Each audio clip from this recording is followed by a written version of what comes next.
World কাপকে ঘিরে আমাদের বিশেষ আয়োজন world cup carnival presented by সেরা ওয়াটার ট্যাঙ্ক। তবে এই মুহূর্তে আমাদের সাথে আছেন তিনজন গেস্ট, বরাবরের মতন তিনজন গেস্ট আছেন আমাদের সাথে। শুরুতেই চলে যেতে চাই তার কাছে। শুরুতেই আছেন আমি Khurshid Anwar Apel, general member BCS. আসসালামু আলাইকুম, আমি Mohammad Ismail Hossain Akash, general member BCS. Good morning, আমি Rajib Mark Chowdhury, founder member BCS. Great. So আপনাদের সাথে অনেক অনেক আড্ডা দিব। বিশ্বকাপ চলছে, সোফার কেমন যাচ্ছে এভরিথিং আমরা জানবো, তবে ছোট্ট একটা রিপোর্ট দেখার পর।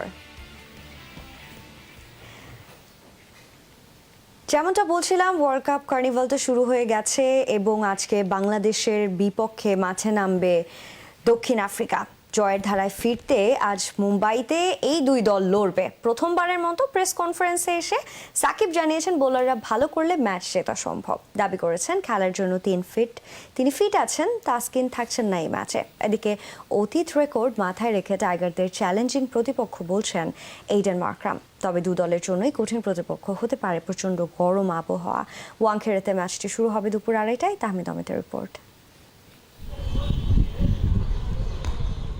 মুম্বাইয়ে তপ্ত গরম, দুদল ছাপিয়ে প্রতিপক্ষ হতে পারে যে কারো। হাঁসফাঁস করা গরম এড়াতেই 1.5 ঘন্টা পর অনুশীলনে দক্ষিণ আফ্রিকা, তাও আবার ঐচ্ছিক। টেম্বা বাবুমা এখনো সুস্থ না হয় প্রেসে এলেন এইডেন মার্করাম। অন্যদিকে ইনজুরি থেকে ফেরার অপেক্ষায় থাকা সাকিব আল হাসানের দেখা মিলল এই বিশ্বকাপে প্রথমবার। আর ওয়েদার একটু তো সবার জন্য চিন্তার বিষয়। সে কারণে আমরা চেষ্টা করছি যে কত বেশি রেস্ট করা যায়, হাইড্রেট থাকা যায়, নিজেদের প্রতি যত্ন নেওয়া যায়, যাতে করে মাঠের পারফরমেন্স যাতে করে আমাদের হ্যাম্পার না হয়। এখানকার কন্ডিশনে খেলা সহজ নয়। তীব্র গরমে ক্লান্ত হয়ে পড়েছে ক্রিকেটাররা। গত ম্যাচের পর অনেকেই বিশ্রাম নিয়েছেন। তবে কন্ডিশন যাই হোক না কেন, আমরা আমাদের সেরাটাই দিব। শেষ ম্যাচে বর্তমান চ্যাম্পিয়ন ইংলিশদের রীতিমতো উড়িয়ে দিয়েছিল প্রোটিয়ারা। বাংলাদেশের সাথে লড়াইটা এখন অসম। 4 ম্যাচে ওদের জয় যখন 3টা, তখন সমান হার টাইগারদের। সেঞ্চুরিবিহীন বাংলাদেশের বিপরীতে ওদের 5টা সেঞ্চুরি। রানিংটা করে দেখা হবে, যদি রানিং এ কোনো প্রবলেম না থাকে তাহলে আলহামদুলিল্লাহ। কিন্তু বিশ্বকাপে দক্ষিণ আফ্রিকাকে 2বার হারানো সাউথ আফ্রিকার একমাত্র দল যে বাংলাদেশ, সবশেষটা 2019 সালে। আর ওদের মাঠে সিরিজ জয়ের সুখস্মৃতি তো আছেই। ভিন্ন দুই সমীকরণে ভিন্ন দুই দল। আমরা জানি বাংলাদেশ কি করতে পারে। দারুণ চ্যালেঞ্জিং হবে, আমাদের সেরাটা খেলতে হবে। ভালো না করলে আসলে যেটা সম্ভাবনা খুব কম। এমন একটা জায়গা যেখানে বলাররাই জেতাতে পারে ম্যাচটা, বেশিরভাগ সময় এখানে সেটাই হয়ে থাকে। স্বাভাবিকভাবে আমাদের অনেক ভালো ক্রিকেট খেলতে হবে। আমরা যদি এখান থেকে জিতে যেতে পারি, আমাদের মোমেন্টাম আমাদের সাথে আসবে এবং খুবই ভালো একটা অবস্থানে চলে আসবে। ফ্লাড লাইটের আলোয় ম্যাচের আগের দিন ছিল অনুশীলন। তপ্ত সূর্যটা ততক্ষণে আরব সাগরে ডুবন্ত। সূর্যের মতো যদি আগুন ঝরানো প্রোটিয়া ব্যাটাররাও ঠান্ডা হন, সেটাই যে ভক্তদের এখন সবচেয়ে বড় প্রার্থনা। শেষ ম্যাচে বড় হারের পর ইংলিশ অধিনায়ক জস বাটলার টস জিতে ফিল্ডিং নেওয়াকে ভুল সিদ্ধান্ত বলেছিলেন। এই ম্যাচেও টসটা হয়ে যেতে পারে গুরুত্বপূর্ণ কি ফ্যাক্টর। কেননা এই যে গরম, সেখানে 50 ওভার ফিল্ডিং করে ব্যাটিং করাটা যে খুব কঠিন। তাই তো প্রশ্ন, টসটা জিতবে তো বাংলাদেশ? তাহমিদ আহমেদ, যমুনা স্পোর্টস, মুম্বাই, ভারত। সাকিব যেমনটা বলছিলেন, বোলাররা ভালো করলে ম্যাচ জেতা সম্ভব। মার্ক ভাই, কি মনে হচ্ছে যে আসলে কি বোলারদের উপর ডিপেন্ড করছে আজকের ম্যাচ? বাংলাদেশ শুরুতেই যেটা বলতে গেলে এখন সেই তাদের প্রিয় ফরম্যাটের যে ছন্দে নাই আমরা দেখে এসেছি বরাবর, সেই এশিয়া কাপ থেকে শুরু করে। যদিও আফগানিস্তানকে আমরা হারিয়ে মোটামুটিভাবে খুব আত্মবিশ্বাসী ছিলাম, আমরা খুব ইজিলি তাকে হারিয়েছি। যে আফগানিস্তান এখন একটা ভয়ের কারণ হয়ে গেছে ওয়ার্ল্ড কাপে, একটার পর একটা অঘটন ঘটিয়ে যাচ্ছে। ইংল্যান্ড, তারপর পাকিস্তান গতকালকে। আর এই আফগানিস্তান বিশেষ করে এই দুইটা ম্যাচ জেতাতে বাংলাদেশ খুব বেশি প্রেশার পড়ে গেছে। সমালোচনার প্রেশার বলেন কিংবা খেলার দিক দিয়ে প্রেশার বলেন। আজকে আমি মনে করি যে এই ইন্ডিয়ার মাটিতে আমি জানি যতটুকু আমরা দেখতে পাচ্ছি প্রচুর রান হচ্ছে। বিশেষ করে সাউথ আফ্রিকার কথা যদি আমরা বলি, 400 নিচে তো তারা রানই করতেছে না, এরকম একটা অবস্থা হয়ে গেছে। 400 বা 428 এরকম। তো এরকম দিক দিয়ে গেলেই মানে পিজে রান আসতেছে। হ্যাঁ, পিজে রান আসতেছে। আমার কাছে আমি ব্যাটসম্যানদেরই আগে রাখবো, বিকজ যদি আপনি ভালো একটা রান করতে পারেন, বাংলাদেশের বোলিং ডিপার্টমেন্ট অনেক স্ট্রং। আমি মনে করি যে বাংলাদেশের পক্ষে যদি একটু বড় একটা সংগ্রহ করতে পারে, তাহলে বলার একটি স্পেস পাবে। একটা কাজ করার স্পেস পাবে। কিন্তু যদি আপনি অল্প রানেই যদি একটা ইয়ে করেন তাহলে বলারদের উপর প্রেশার পড়ে যাবে, মানে খুব কষ্টকর হয়ে যাবে। আসলে আসলে যেখানে প্রতিপক্ষ সাউথ আফ্রিকা সেখানে বলার কিছু নেই। একদম। আকাশ ভাই, কি মনে হচ্ছে বোলাররা কি আসলে কি ফ্যাক্টর হতে যাচ্ছে আজকের ম্যাচে? সত্যি কথা বলতে আমার কাছে মনে হচ্ছে আজকে মুম্বাইয়ের ওয়াংখেড়েতে বাংলাদেশ আর হচ্ছে সাউথ আফ্রিকার যে ম্যাচটা হচ্ছে, এই ম্যাচে টস জেতাটা আমার কাছে মনে হচ্ছে একটা ভাইটাল একটা ফ্যাক্টর। কারণ এখানে মুম্বাইয়ের টেম্পারেচার 35°C উপরে, এই তপ্ত গরমে এখানে প্লেয়াররা মানে ওইভাবে ফিল্ডিং করে দ্বিতীয় ইনিংসে ব্যাটিং করতে আসবে, সেই এনার্জিটা হয়তো বা একটু মানে কম থাকবে। টস জেতাটা একটা ভালো একটা ফ্যাক্টর হতে পারে, কারণ মুম্বাইয়ের ওয়াংখেড়েতে প্রথম ইনিংসে ব্যাট করে জিতার রেকর্ডটা ভালো। আর সাউথ আফ্রিকার বিপক্ষে আমরা যদি পরিসংখ্যান দেখি, বাংলাদেশের 2007 বিশ্বকাপ, তারপরে 2019 বিশ্বকাপ, তাদের সাথে আমাদের একটা সুখস্মৃতি রয়েছে। দুটো জয় এছাড়াও- আছে এবং দুটো পরাজয় হ্যাঁ, রয়েছে। খুব পরাজয় রয়েছে, এটা খুব ভালো একটা মেমোরি। এখন আশা করি বাংলাদেশ সাউথ আফ্রিকার সাথে আজকে ভালো ক্রিকেট খেলে বাংলাদেশ ভালো ব্যাক করবে, এটাই প্রত্যাশা। আর টস জেতাটা খুবই ইম্পর্টেন্ট। সাকিব আল হাসানের মতে আমিও একমত। সাকিব আল হাসান আমার কাছ থেকে বেশি ক্রিকেট জ্ঞানী, তারা উইকেটটাকে ভালোভাবে পর্যালোচনা করেছেন। এছাড়াও মানে দ্বিতীয় ইনিংসে সন্ধ্যার পরে মানে কুয়াশা বা ডিউ ফ্যাক্টর হতে পারে, যেটা আমার কাছে মনে হচ্ছে যে বল গ্রিপ করতে একটু সমস্যা হতে পারে। টস জেতাটা খুব ইম্পর্টেন্ট, কারণ সাউথ আফ্রিকা চেস করে জেতাটা তাদের অতীত পরিসংখ্যান বা রিসেন্টলি পারফরমেন্স খুবই জঘন্য বা খুবই খারাপ।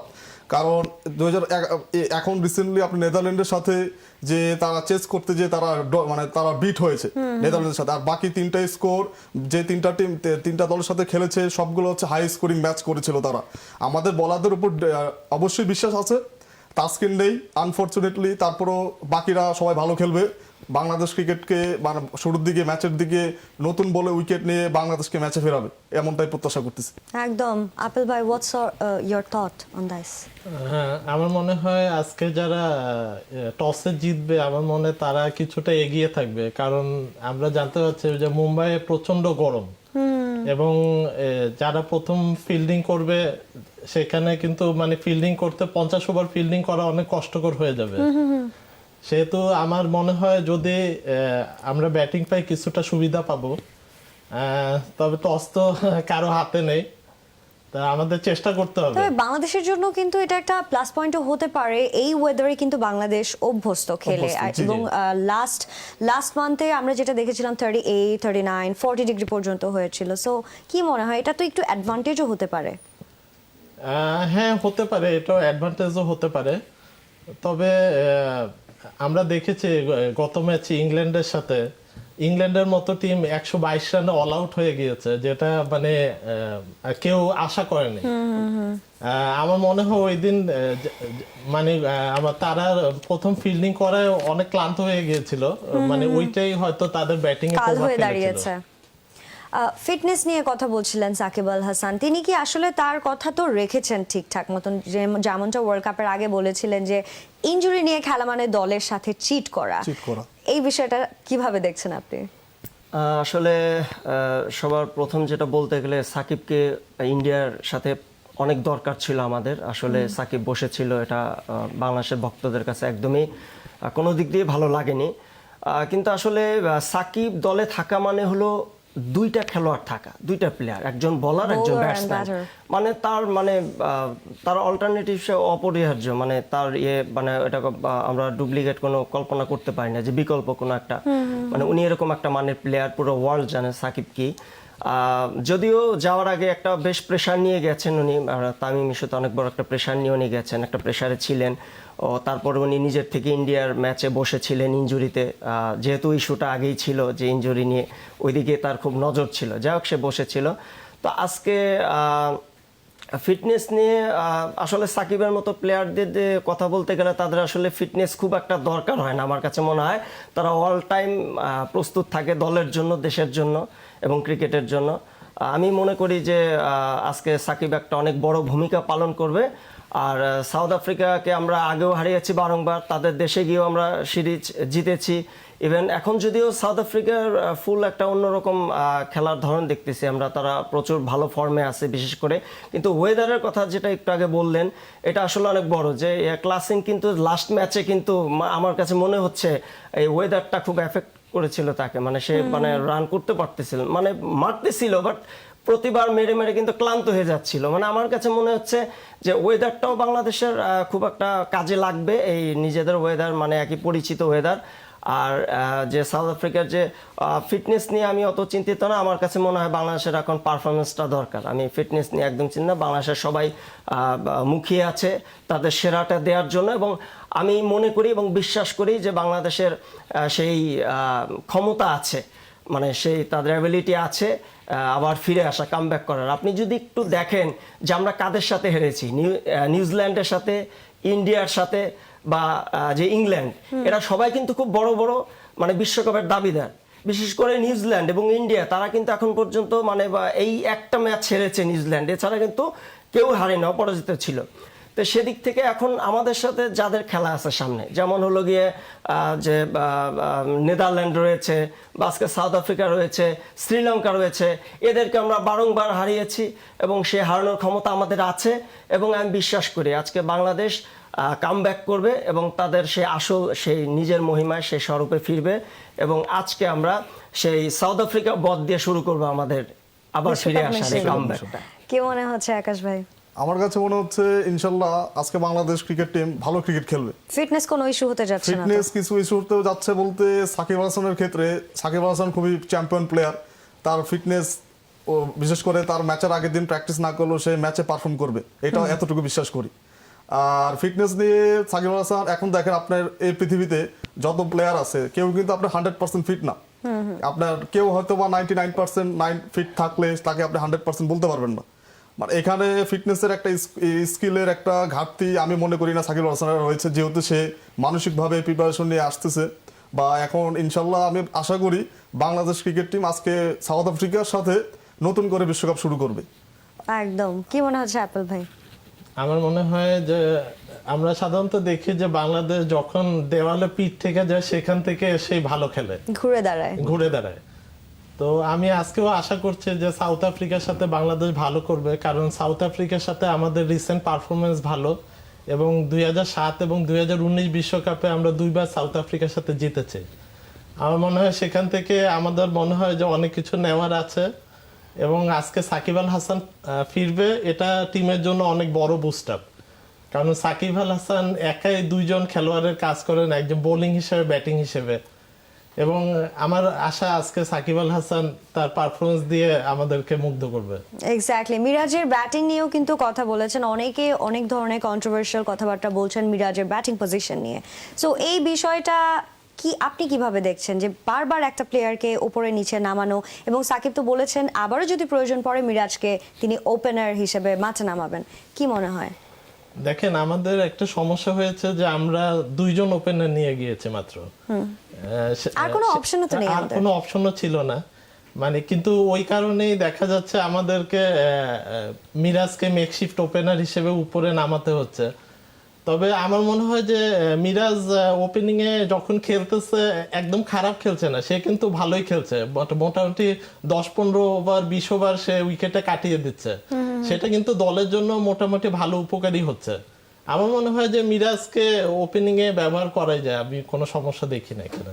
ব্যবহার করা যাবে ওপেনিং এ মিরাজকে?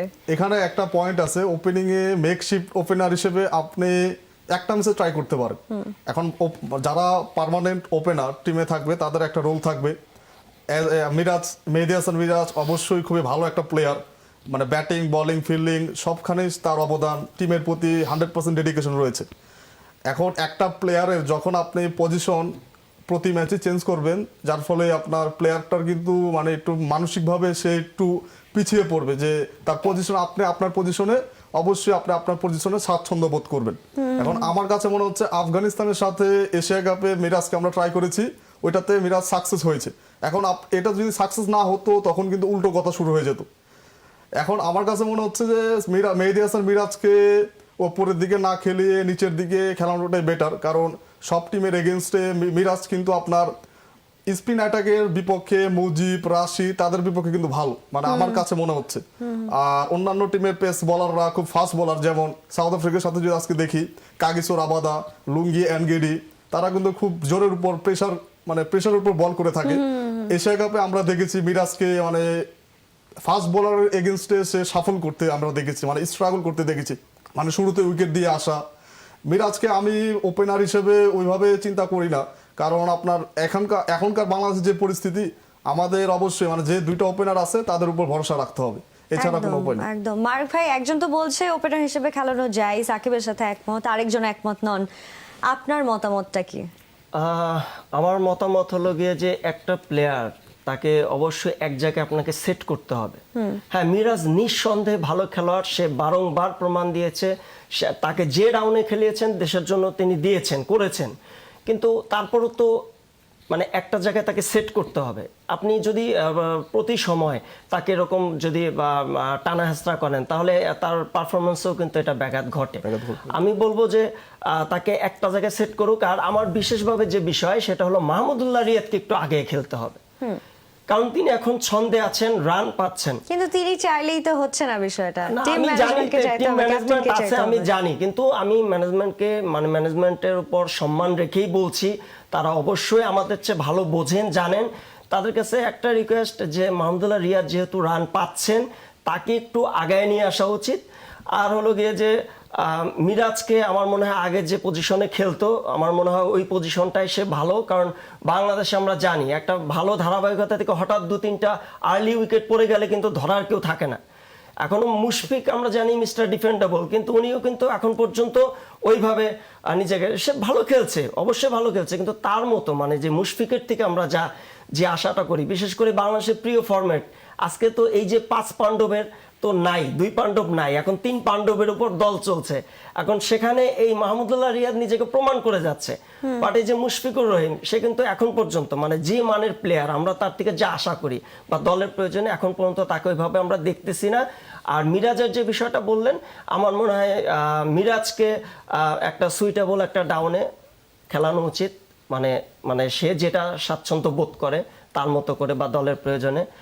আর ওপেনিং আপনি করাইলে কন্টিনিউ করাইতে হবে, ওই যে একদিন করাইলেন আবার একদিন করালেন না আরেকজনকে দিয়ে, মানে এটা তো এখন বিশ্বকাপের মঞ্চ, এখানে তো এখন আপনার মানে কি বলবো এক্সপেরিমেন্টের তো কোনো ইয়ে নাই, অবকাশ মানে এখানে কোনো সুযোগ নেই, এক্সপেরিমেন্টের কোনো সুযোগ নেই।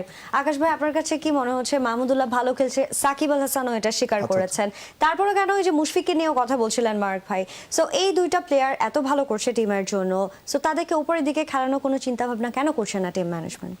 আমার কাছে মনে হচ্ছে যে বাংলাদেশ ক্রিকেট টিমে আপনার মিস্টার ডিপেন্ডেবল মুশফিকুর রহিম আমরা সবাই জানি, কারণ আপনার বাংলাদেশ ক্রিকেটের মানে আমরা যখন আর্লি কলাপস করি, টপ অর্ডার যখন কলাপস করে, তখন শেষের দিকে মিডল অর্ডারে যখন চাপটা পড়ে, তখন মুশফিকুর রহিম এবং মাহমুদুল্লাহ রিয়াদকে আমি প্রেশারটা দেখেছি সবসময় তারা ওইভাবে তারা নিতে পারছে, যার ফলে তারা ইনিংসটাকে বিল্ড আপ করে স্ট্রাইক রোটেট করে ওইভাবে মানে ম্যাচের সিচুয়েশন অনুযায়ী তারা ব্যাটিং করতে অ্যাবিলিটি আছে, সক্ষমতা রয়েছে। কিন্তু টিম ম্যানেজমেন্ট থেকে শুরু করে কোচ হাতুরু সিংহে তারা হয়তো বা চাচ্ছে মুশফিকুর রহিমকে 6 নম্বরে কন্টিনিউ করাতে, কারণ 6 নম্বরে মুশফিকুর রহিম যে আপনি খারাপ করতেছে সেটা আপনি বলতে পারবেন না। তার প্রত্যেকটা মানে আয়ারল্যান্ড সিরিজ থেকে যদি আপনি যদি একটু দেখেন তার স্ট্যাটিক্স মানে পরিসংখ্যানটা যদি দেখেন, তার স্ট্রাইক রেট কিন্তু 100-র উপরে, কিন্তু এখন 6 নম্বরে ব্যাট করে সে কিন্তু খারাপ করতেছে সেটা আপনি বলতে পারতেছেন না। টিমের প্রয়োজনে আপনার এখন এটা কাজে লাগতেছে না, কারণ আপনার টপ অর্ডার আর্লি কলাপস করতেছে, যার ফলে মিডল অর্ডারে প্রেশারটা পড়ে যাচ্ছে। এখন মিডল অর্ডারে যাদেরকে ট্রাই করা হচ্ছে, তাওহিদ হৃদয়, তারপর হচ্ছে নাজমুল হোসেন শান্ত, এরা খুবই পটেনশিয়াল, মানে এদের খুব অ্যাবিলিটি আছে, ভালো খেলার। এখন এখানে বিশ্বকাপের মঞ্চে একটা এক্সপিরিয়েন্সের একটা জায়গা রয়েছে, সেই জায়গা থেকে মাহমুদুল্লাহ রিয়াদকে আমার কাছে মনে হচ্ছে মুশফিকুর রহিমকে তাদের একটু আগের উপরের সারিতে ব্যাট করার সুযোগ দিলে তারা একটু বেশি পরিমাণে বল ফেস করার বা টিমের হয়ে আরো বেশি কন্ট্রিবিউট করতে পারবে। এখন টিম ম্যানেজমেন্টের পরিকল্পনা হয়তো বা তাদের ম্যানেজমেন্টে আলাদা পরিকল্পনা বা প্ল্যানিং রয়েছে, এখন ওই জায়গা থেকে তাদের মানে প্ল্যানিংটা হয়তো বা আমাদের ম্যাচের দিন এক্সিকিউট করতে একটু সমস্যা হচ্ছে, যেটা আমার কাছে মনে হচ্ছে মাহমুদুল্লাহ রিয়াদ অবশ্যই খুবই ভালো ব্যাটিং করতেছে, তাকে একটু উপরে উঠানো বা মুশফিকুর রহিমকে একটু উপরে উঠানো, যেটা আমি আমার মন থেকে চাই যে বাংলাদেশ টিমটা যাতে তাদের কন্ট্রিবিউশনে ভালো একটা স্কোর বোর্ডে তারা একটা পুঁজি দাঁড় করাক, যার ফলে বলাররা সেটা ডিফেন্ড করতে পারবে। এক্স্যাক্টলি, ব্যাটারদের নিয়ে কিন্তু অনেক সমালোচনা হচ্ছে, ব্যাটাররা রান পাচ্ছেন না। আর আমরা এবারে ওয়ার্ল্ড কাপে যেটা দেখছি ম্যাক্সিমাম ম্যাচ কিন্তু 350-র উপরে হয়ে যাচ্ছে, 400 পর্যন্ত গড়িয়েছে। আজকের ম্যাচে বাংলাদেশের ব্যাটারদের ক্যাপাবিলিটি আছে, তাদের সম্ভব এত বেশি রান করা, বাট কি মনে হয় আজকে কি হতে পারে প্রেডিকশন? আমার মনে হয় আজকে আমাদের ব্যাটসম্যানরা ভালো করবে। বিশেষ করে আমরা যে দুইজনের উপর বেশি নির্ভর করেছিলাম, শান্ত এবং তাওহিদ হৃদয়ের উপর, তারা কিন্তু ওইভাবে এখনো জ্বলে উঠতে পারেনি। আমার আশা আজকে তারা সাউথ আফ্রিকার বিরুদ্ধে জ্বলে উঠবে এবং মানে ভালো দুটো ইনিংস খেলবে তারা দুজন। একদম, আমরাও এমনটাই প্রত্যাশা করছি। আপনাদের কাছে ফিরে আসছি, তবে একটা ছোট্ট ব্রেকের পর। দেখছেন World cup carnival presented by সেরা water tank.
Sports live presented by cool. প্রতিদিন রাত ৮টায়।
আবারও আমন্ত্রণ, দেখছেন বিশ্বকাপ নিয়ে আমাদের বিশেষ আয়োজন world cup carnival presented by সেরা ওয়াটার ট্যাঙ্ক। দক্ষিণ আফ্রিকার বিপক্ষে কেমন হতে পারে বাংলাদেশের একাদশ, সেটি জানার চেষ্টা করব সহকর্মী হাসানুর রহমানের কাছ থেকে। হাসানুর, নিশ্চয়ই শুনতে পাচ্ছেন ইনজুরিতে তাসকিন আছেন, তাসকিন তো আজকে থাকছেন না, মোস্ট প্রবাবলি সাকিব আজকের ম্যাচে থাকবেন, কিন্তু আজকের ম্যাচের একাদশটা কেমন হতে পারে তাসকিনের বদলে?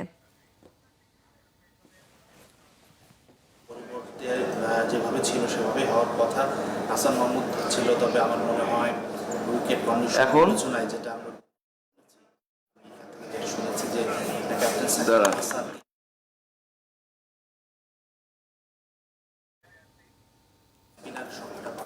মনে হয় সেটি হবার সম্ভাবনা বেশি, কেননা আমরা জানি প্রোটিয়াদের বিপক্ষে তার স্পিনের একটা দুর্বলতা আছে। তবে একাদশী বোলারদের পারফরমেন্স অবশ্যই কনসার্ন। আমরা ওয়ার্ল্ড কাপের আগে যে ধরনের ফর্মে ছিলাম সেই ফর্মটা নিয়ে আমরা যেতে পারিনি ওয়ার্ল্ড কাপে, বা ডেলিভার সেই ফর্মটা করতে পারছে না বোলিং ইউনিট। তবে আমার মনে হয় সবচেয়ে বড় কনসার্নের জায়গা ব্যাটিং ডিপার্টমেন্ট।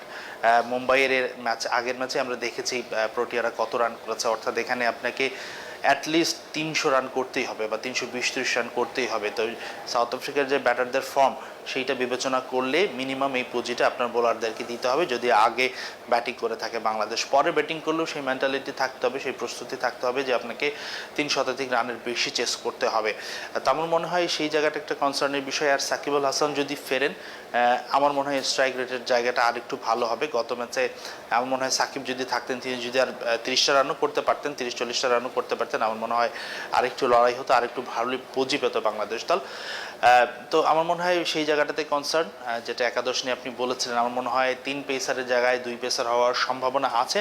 আমি বলছি না নিশ্চিত, যারা ভারতে আছেন, তাহমিদ অমিদ, আমাদের মারুফ আছেন, তারা নিশ্চয়ই আরও পরবর্তী প্রোগ্রামের সংবাদে আরও জানাতে পারবেন। তবে আমার মনে হয় যেটা আমি শুনেছি যে ক্যাপ্টেনের চাওয়া 2 পেসার নিয়ে খেলার, যেহেতু পেসাররা তাদের বেস্টটা দিতে পারছে না, এবং এই কন্ডিশনটা স্পিনারদের তো অবশ্যই কিছু ফেভার করে, এবং প্রোটিয়াদের স্পিনারের এগেনস্টে দুর্বলতা আছে।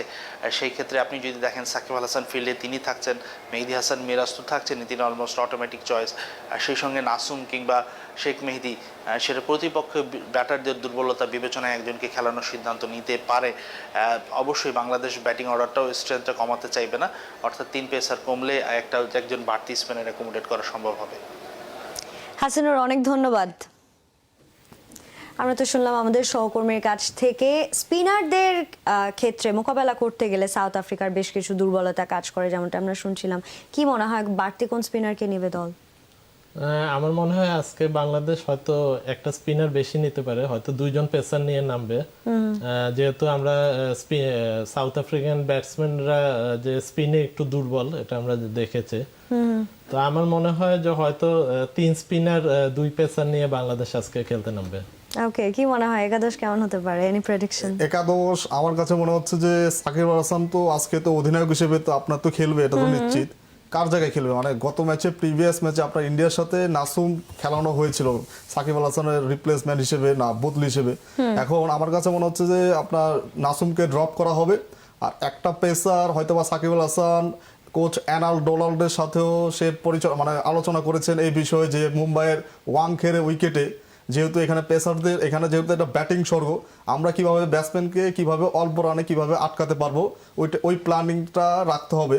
এখন এই জায়গা থেকে 2 জন পেসার মুস্তাফিজুর রহমান আর হচ্ছে হাসান মাহমুদ, শরীফুলকে আমি দেখতেছি না, কারণ শরীফুল খুবই এক্সপেন্সিভ, যতগুলো ম্যাচ খেলেছে সব জায়গা থেকে মানে লাইন লেনটা হয়তো বা মানে নিখুঁতভাবে হচ্ছে না। শরীফুলের জায়গা আমি একজন স্পিনার আমি দেখতেছি শেখ মাহিদিকে ইনক্লুড হতে পারে, কারণ শেখ মাহিদি একটা ম্যাচ খেলেছে এই ওয়ার্ল্ড কাপে ইংল্যান্ডের এগেনস্টে, যদিও ইকোনমিক্যাল ছিল না, একটু এক্সপেন্সিভ ছিল, তারপরও 4টা উইকেট সে আর মানে পিক আপ করতে পারছিল। আর হচ্ছে সাকিব আল হাসান তো খেলবে, আর টপ অর্ডারে আমি কোনো পরিবর্তন দেখতেছি না, যথাক্রমে লিটন, তানজিদ হাসান তামিম, তারপর হচ্ছে নাজমুল হোসেন শান্ত, মুশফিকুর রহিম, তাহিদ হৃদয়, মাহমুদুল্লাহ রিয়াদ, আর হচ্ছে মেহেদী হাসান মিরাজ। আর এটাই হচ্ছে আমার কাছে মনে হচ্ছে যে এই একাদশটা নিয়ে মাঠে নামবে, যেহেতু আজকের ম্যাচে আমরা তাসকিনকে খুবই মিস করব। তারপরে হোপফুলি বাংলাদেশ খুব ভালো এই সাউথ আফ্রিকাকেও অল্প রানে আটকে দিতে পারবে। ওকে, মার্ক ভাই কি মনে হচ্ছে? প্রথমত হলো গিয়ে যে বাংলাদেশ ওয়ার্ল্ডের মধ্যে খুব বিশ্বমানের স্পিনার নিয়ে খেলে এবং দল অন্তর্ভুক্ত আমরা সবাই জানি। আর সাউথ আফ্রিকা স্পিনে বেশ অনেক দুর্বলতা আছে। বাংলাদেশের সাথে আগেও যখন যে কয়বার আমাদের দেখা হয়েছে আমরা কিন্তু মানে সেটা অনুভব করেছি। তো আমার কাছে মনে হয় যে এই বিশ্বকাপে আর এশিয়ার কন্ডিশন, ইন্ডিয়ার কন্ডিশন, বাংলাদেশের কন্ডিশন প্রায় কাছাকাছি same. কাছাকাছি। তো হলো গিয়ে এখানে আমরা জানি যে এশিয়া আমরা কিন্তু স্পিনারের রাজা আমাদের এখানে, মানে ওই ইন্ডিয়া বলেন, বাংলাদেশ বলেন, শ্রীলঙ্কা বলেন, স্পিনার জন্ম দেয়। তো এখানে আমরা যে একাদশ যদি দেখতে চাই আমার নিজস্বভাবে, তাহলে হলো গিয়ে শেখ মাহাদি একজন ভালো বোলার। সে কিন্তু ইংল্যান্ডের সাথে খুব ভালো বোলিং করেছিল, কিন্তু তারপরও কেন তাকে পরে নেওয়া হয়নি মানে এটা আমার জানা নেই। এবং সাকিবের সাথে শেখ মাহাদি, এবং আমি নাসুমকে চাইবো আজকে দলে, নাসুম যাতে খেলে। দুইটা লেফট আর্ম অর্থোডক্স বলার যদি থাকে, তারপরে শেখ মাহাদি থাকে এবং মুস্তাফিজুর, এবং সাথে আমি হাসান মাহমুদ, আমি এই 5টা বলারকেই সাজেস্ট করব মানে এটা নিয়ে। আর মাহমুদুল্লাহ সে মাঝে মাঝে বোলিং করতে পারে, বা আমাদের মেহেদি মিরাজ না বললেই না, একজন উন্নত মানের খুব একজন স্পিনার। তো আমার কাছে মনে হয় যে আমাদের সাউথ আফ্রিকার এগেনিস্ট আমাদের যদি মূল শক্তি বলতে চাই বোলিংয়ের দিকে, অবশ্যই স্পিনের দিকে আমাদের মনোযোগী হতে হবে এবং স্কোয়াডটা ওইভাবে সাজাতে হবে। কারণ আমরা দেখেছি যে গত ইংল্যান্ডেও যে খেলা হয়েছে, যে অনেক রান, প্রায় 400 টার্গেট দিয়েছে সাউথ আফ্রিকা, সেখানেও কিন্তু তাদের সব ফাস্ট বোলার ছিল, একজন শুধু ওই যে রশিদ শুধু স্পিনার ছিল, ওরকম কিছু না। বলতে পারেন যে সাউথ আফ্রিকা তো শ্রীলঙ্কার সাথেও 428 রান করেছে, সেখানেও তো স্পিনার ছিল, কিন্তু শ্রীলঙ্কার থেকে বাংলাদেশের স্পিনার অনেক উন্নত স্পিন, এবং আমি মনে করি বাংলাদেশের সাউথ আফ্রিকাকে স্পিন দিয়ে ধরাশায়ী করার সেই সক্ষমতা আমরা রাখি। এবং আমার মনে হয় যে বাংলাদেশ আজকে যদি ভালো কিছু করে স্পিন দিয়ে এবং বোলিংয়ের দিকে স্পিন দিয়ে আমরা আজকে বধ করব। একদম। দক্ষিণ আফ্রিকার কোন প্লেয়ারগুলো একদম শঙ্কার কারণ হতে পারে বাংলাদেশের জন্য? দক্ষিণ আফ্রিকার প্লেয়ারদের মধ্যে আমার কাছে মার্কারাম এবং ক্লাসিন, তারপরে টেম্বা বাবুমা, সেও মাঝে মাঝে ভালো খেলছে, এবং আরও একটা সবচেয়ে ভয়ানক নাম না বললেই নয়, সে ডেভিড মিলার। এদেরকে আসলে বাংলাদেশকে এদেরকে দেখে খেলতে হবে। মানে যদি আমরা প্রথমে যদি 3-4 উইকেট যদি আগে ব্যাটিং পাই, পরবর্তী একটা আমাদের তো প্রথমত রান 300 প্লাস করতে হবে, হয়তো 330-35 বা এরকম একটা প্লাস রান করতে হবে। পরে বোলিংয়ে আসলে সর্বপ্রথম হলো গিয়ে 100 রানের মধ্যে প্রথম 3 থেকে 4টা উইকেট ফেলে দিতে হবে যদি সাউথ আফ্রিকাকে চাপে ফেলতে হয়। আর যদি টসে হেরে যদি বাংলাদেশ যদি আগে ফিল্ডিংয়ে আসে, তাহলে অবশ্যই সাউথ আফ্রিকাকে 250-র মধ্যে আটকাতে হবে, মিনিমাম 250-র মধ্যে আটকাতে হবে। এবং সেখানে আমি মনে করি যে যদি ওই 250 রানে সাউথ আফ্রিকার মতো দলকে আটকাতে হয়, তাহলে ওরকম প্রথমে 50 রানে 2-3 উইকেট ফেলে দিয়ে একটা চাপে ফেলে দিতে হবে, মানে এরকম আর কি। একদম, আমরাও চাই যে আজকের ম্যাচটা জিতুক Bangladesh.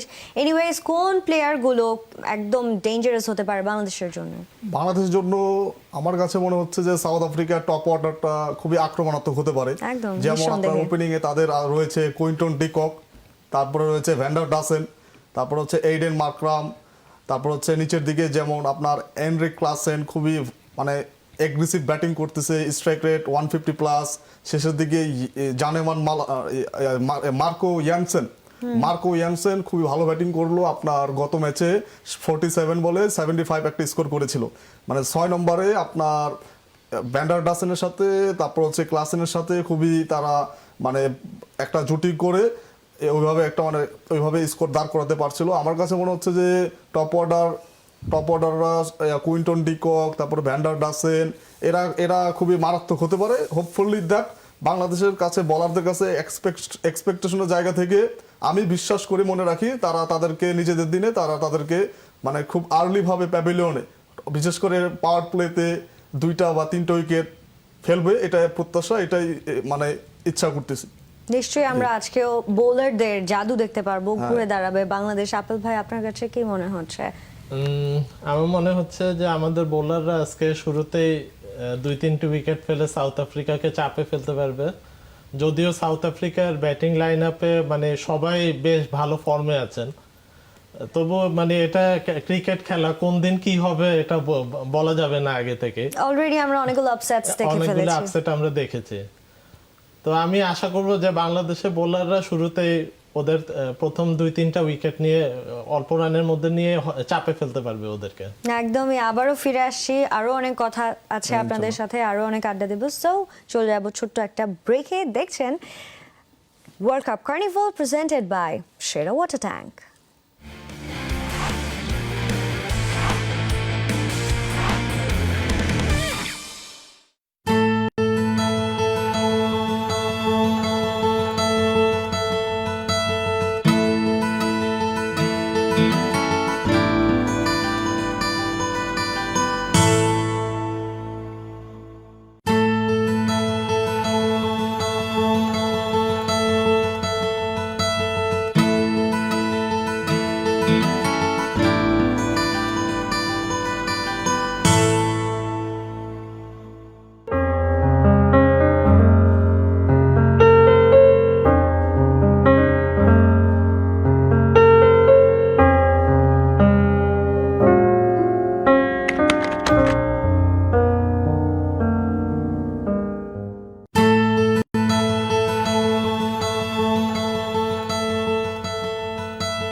Sports Live presented by Cool. প্রতিদিন রাত 8টায়।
কিভাবে বুঝবেন ডেঙ্গু হয়েছে? তীব্র জ্বর হবে, শরীর ব্যথা হতে পারে, র্যাশ হতে পারে, শরীরে মাথা ব্যথা হবে, চোখ ব্যথা হবে, শ্বাসকষ্ট হতে পারে। যদি হেমোরোজিক ডেঙ্গু হয়ে থাকে, রক্তক্ষরণ হতে পারে, নাক মুখ দিয়ে রক্ত বের হতে পারে, শরীরের অন্যান্য অঙ্গ থেকেও রক্তক্ষরণের উপসর্গ দেখা দিতে পারে। কিন্তু মনে রাখবেন 80% ডেঙ্গু রোগী মৃদু লক্ষণ দেখা দিতে পারে। তাই ডেঙ্গু হলে বা জ্বর হলে অবহেলা করবেন না। ডেঙ্গু রোগীর যেহেতু ভালো কোনো বড় কোনো ওষুধ বা চিকিৎসা নেই, শুধুমাত্র বিশ্রাম এবং ফ্লুইড ম্যানেজমেন্ট বা বেশি বেশি করে পানি পান করতে হয়, ফলের রস অথবা অন্যান্য জুস, তাহলে কিন্তু আমরা ঝুঁকি অনেকটা কমিয়ে ফেলতে পারি। আর ব্যথানাশক ওষুধ বা অ্যাসপিরিন জাতীয় ওষুধ আমরা যাতে সেবন না করি সেই বিষয়ে সতর্ক থাকতে হবে। ডেঙ্গু হলে আতঙ্ক নয়, সচেতন থাকবেন, তাহলে কিন্তু আমরা ডেঙ্গু রোগীর থেকে যে মৃত্যু ঝুঁকি একেবারেই কমিয়ে ফেলতে পারি।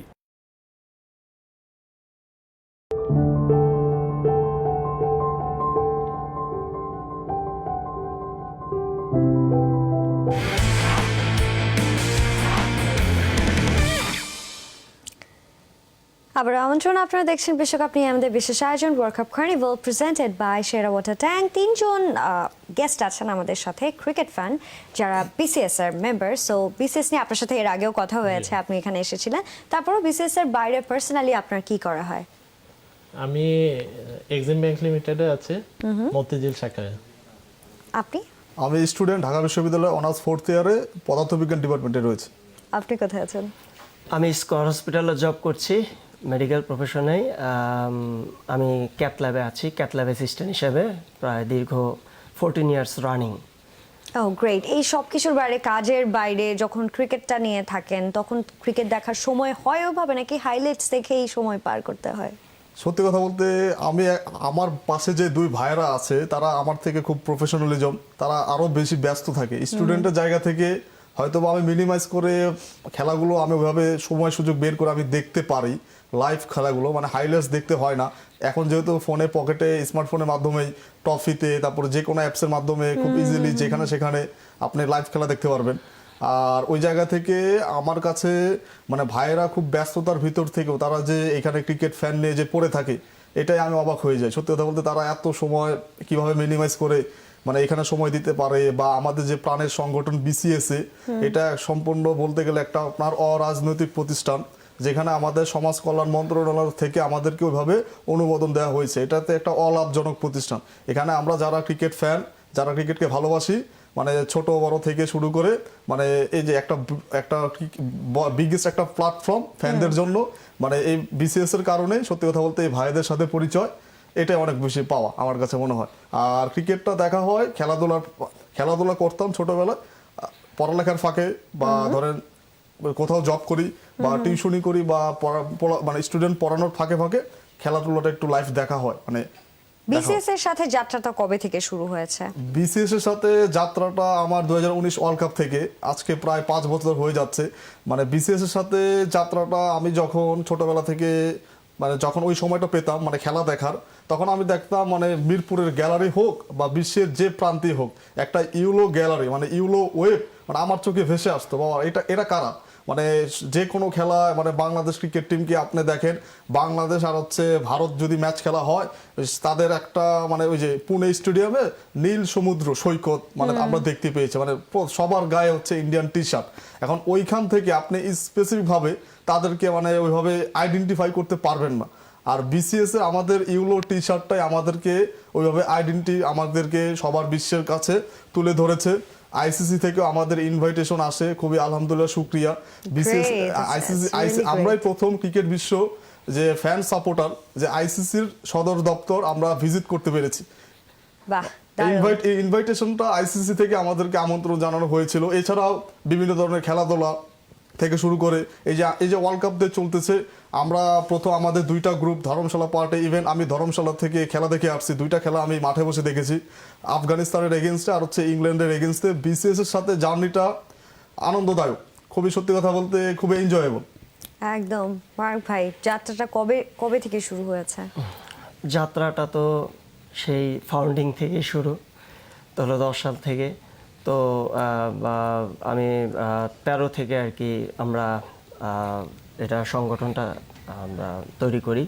তো হলো গিয়ে যে সেখানে সবার প্রথম আমি যাদেরকে আমার ভালোবাসা জানাতে চাই, সেই জুনায়েদ পাইকার আমাদের প্রেসিডেন্ট, এবং সেই তানবীর ভাই, এবং সেই মাছরাঙ্গা সেই জাহিদ ভাই, আমার ফ্রেন্ড, খুব ক্লোজ ফ্রেন্ড, আমার বাল্যকালের ফ্রেন্ড, সেই জাবেদ।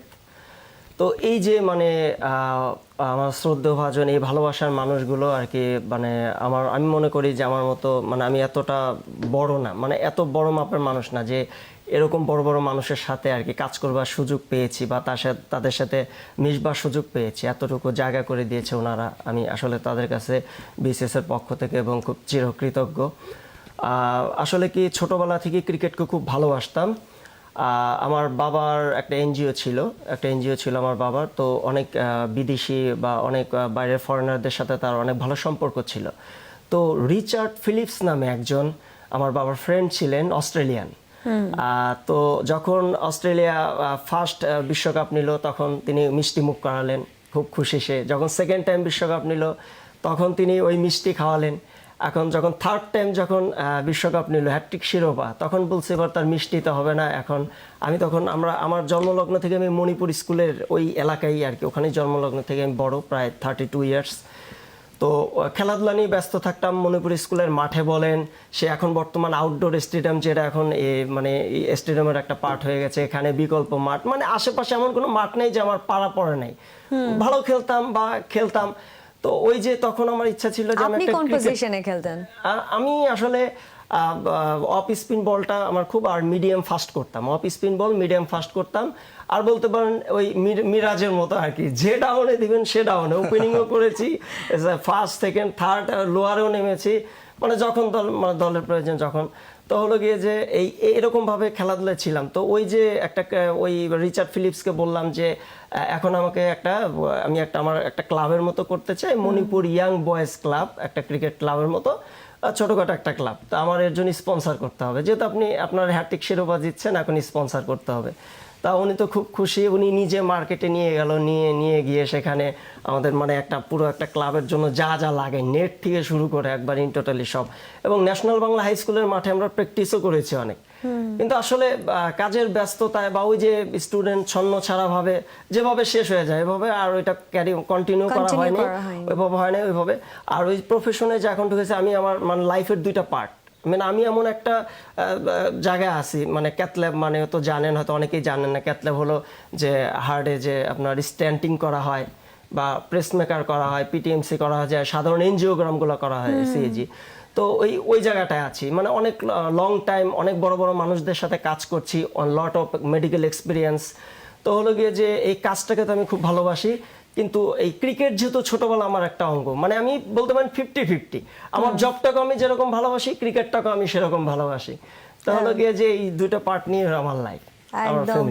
আকাশ ভাই, অনেক স্পোর্টস আছে পছন্দ করার মতো, যেহেতু বাংলাদেশ শুরুতে কিন্তু ফুটবলের প্রতি বেশি আগ্রহ ছিল, আস্তে আস্তে ডে বাই ডে এটা চেঞ্জ হয়েছে। অনেকের টেনিস পছন্দ, অনেকের ব্যাডমিন্টন পছন্দ।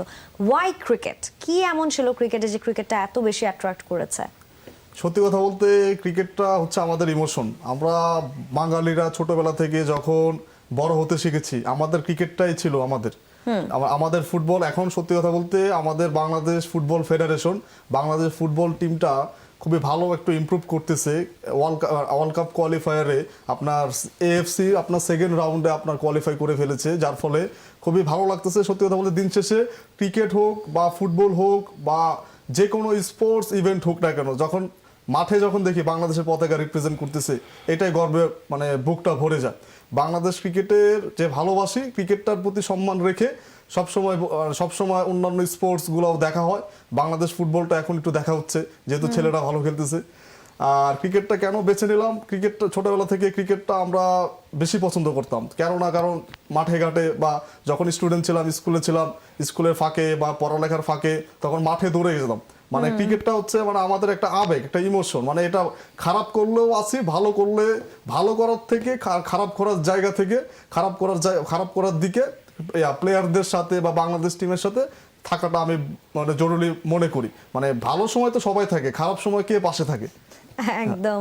আবুল ভাই, আপনার কাছ থেকে জানতে চাই, সো ফার এবারের বিশ্বকাপটা কেমন এনজয় করছেন? এখন পর্যন্ত অনেকগুলো চেঞ্জেস এসেছে, ইংল্যান্ড তলানিতে চলে গিয়েছে, সো কি মনে হচ্ছে? এবারে বিশ্বকাপটা প্রথম দিকে একটু ছিল, কিন্তু আমরা দেখলাম রিসেন্টলি পরপর 3টা ম্যাচে অঘটন ঘটলো। মানে ছোট দল বড় দলের কাছে, বড় দল হেরে গেল ছোট দলের কাছে। আমি কিন্তু এই অনুষ্ঠানে একবার এসে বলেছিলাম যে বিশ্বকাপ হচ্ছে অঘটনের মঞ্চ, এবং মানে চতুর্থ রাউন্ডে অঘটন না হলে বিশ্বকাপটা আসলে জমে না। হ্যাঁ, এবং ওইটাই কিন্তু আমরা চতুর্থ রাউন্ড থেকে কিন্তু দেখতে পাচ্ছি যেন অঘটন শুরু হয়েছে, এবং আমার মনে হয় যে আরো কিছু অঘটন হয়তো আমরা দেখতে পারবো। এবং মানে আসলে বিশ্বকাপটা দেখার মজাই আসলে অঘটন দেখলে আমাদের ভালো লাগে। ছোট টিম যখন জিতে তখন আমাদের বেশি ভালো লাগে। আপনার এক্সপ্রেশনেও বোঝা যাচ্ছিল যে আপনি কতটা হ্যাপি হয়ে যান যখন কোনো আপসেটস হয়ে যায়। এনিওয়ে, গতকাল কিন্তু পাকিস্তান আর আফগানিস্তানের ম্যাচ ছিল। প্রেডিক্ট করেছিলেন যে আফগানিস্তান জিতবে পাকিস্তানকে হারিয়ে? সত্যি কথা বলতে প্রেডিক্ট করার থেকে পাকিস্তান হচ্ছে খুবই আনপ্রেডিক্টেবল। আপনার যে কোনো সময় যে কোনো দিনে আপনার ছোট দলের কাছে মানে ডমিনেট করে হেরে মানে আপনার বিট হবে। আর পাকিস্তানের যে বোলিং লাইন আপ ছিল, পেস ব্যাটারি মানে পেস ত্রয় যেটাকে বলা হচ্ছিল মানে বিশ্বকাপ শুরুর আগে তুমুল আলোচনা যে হারিস রৌফ, তারপরে শাহিন শাহ আফ্রিদি, তারপরে নাসিম শাহ আনফরচুনেটলি মানে টুর্নামেন্ট থেকে রুলড আউট হয়ে গেছে ডিউ টু ইনজুরি, কনসার্ন ছিল তার। পাকিস্তানের মানে আফগানিস্তানের সাথে আপনি যদি 19 ওয়ার্ল্ড কাপের যদি বিশ্বকাপের ম্যাচটাও দেখেন, ওই 19 ওয়ার্ল্ড কাপ ইংল্যান্ডের যে ম্যানচেস্টারে যে মানে ম্যাচটা হয়েছিল ওইটাও কিন্তু খুব ক্লোজ ছিল ম্যাচ। মানে পাকিস্তান খুব শেষ মুহূর্তে যে মানে জিতেছিল, মানে ওইটা মানে 50-50 কল ছিল। আফগানিস্তান পাকিস্তানের সাথে বরাবরই এশিয়া কাপ বলেন বা বাইলেটারাল সিরিজ বলেন, আমি তাদের ভিতরে নিজেদের টিমকে ওন করতে দেখতে শিখেছি, কারণ তারা একটা যুদ্ধ বিধ্বস্ত দেশ থেকে উঠে এসেছে। সম্প্রতি তাদের ভূমিকম্পের কারণে অনেকে প্রাণহানি ঘটেছে, খুবই হৃদয় বিদারক ঘটনা। আফগানিস্তান টিমের প্রত্যেকটা প্লেয়ার মানে টিমের প্রতি ডেডিকেশন একদম 100% দিয়ে তারা খেলে থাকে। এখন তারা ইংল্যান্ডকে যেভাবে হারিয়েছে, আমার কাছে মনে হয় না পাকিস্তানের কাছে তারা যে গতকালকে জিতেছে সেটা আপসেট বলে আমি মনে করি না, কারণ তারা এর আগেও ইংল্যান্ডকে হারিয়ে সেটা প্রমাণ করেছে। একদম। মার্ক ভাই, সো ফার বিশ্বকাপ কেমন এনজয় করছেন? তার আগে ওই আফগানিস্তান নিয়ে একটু বলে নেই। সেটা হলো গিয়ে যে ছোট দলগুলো আমরা যা জানি, মানে ছোট দল বলতে যেমন আফগানিস্তান, নেদারল্যান্ড বা আরও নেপাল বা যেগুলা, এই দলগুলো হয় কি যখন একটা ম্যাচ জিতে যায় আমরা বলি একটা অঘটন ঘটেছে। তো অঘটন ঘটলে পুরো ম্যাচ মানে পুরো সিরিজে টুর্নামেন্টে একটাই অঘটন হয়। কিন্তু আফগানিস্তান কিন্তু কালকে পাকিস্তানকে হারিয়ে দিয়ে এটা আরেকবার প্রমাণ করলে এটা কোনো অঘটন না, মানে তারাও একটা বিশ্বকাপের দাবিদার হিসেবে নিজেদের আত্মপ্রকাশ করতে চাচ্ছে, মানে এরকম। তো বিষয়টা হলো এরকম, একটা ছোট দল পরপর দুইটা বড় দলকে হারানো এটা কোনো অঘটন হতে পারে না, এটা অবশ্যই কোনো অঘটন না।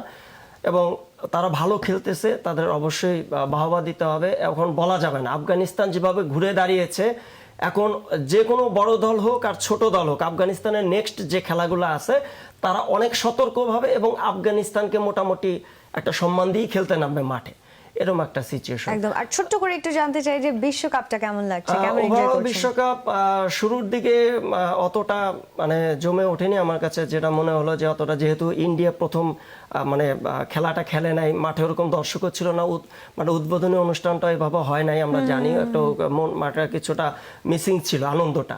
তো ওভারঅল এখন আস্তে আস্তে জমে উঠেছে, এবং দুই একটা অঘটন, নেদারল্যান্ডের একটা ম্যাচ সাউথ আফ্রিকার এগেনস্টে, আর এই আফগানিস্তানের দুইটা ম্যাচ ইংল্যান্ড এবং আরেকটা দলের সাথে, যে এই তিনটা অঘটনের পরে আর কি, মানে পাকিস্তানের এই অঘটনের পরেই মানে মোটামুটি বিশ্বকাপে মনে করি ফুল জমে উঠেছে।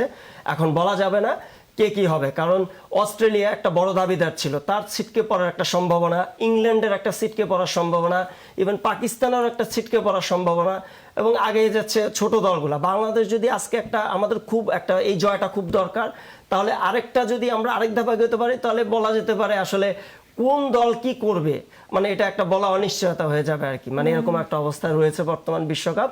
শেষ পর্যন্ত না দেখলে বলা যাবে না, যে আরো কয়েকটা ম্যাচ না দেখলে কি হতে যাচ্ছে এটা বলা যাবে না। এক্স্যাক্টলি। আপেল ভাই, আপনার কাছে যেতে চাই যে আপনার পছন্দের 4 সেমিফাইনালিস্ট এখন পর্যন্ত কাদেরকে চুজ করেছেন?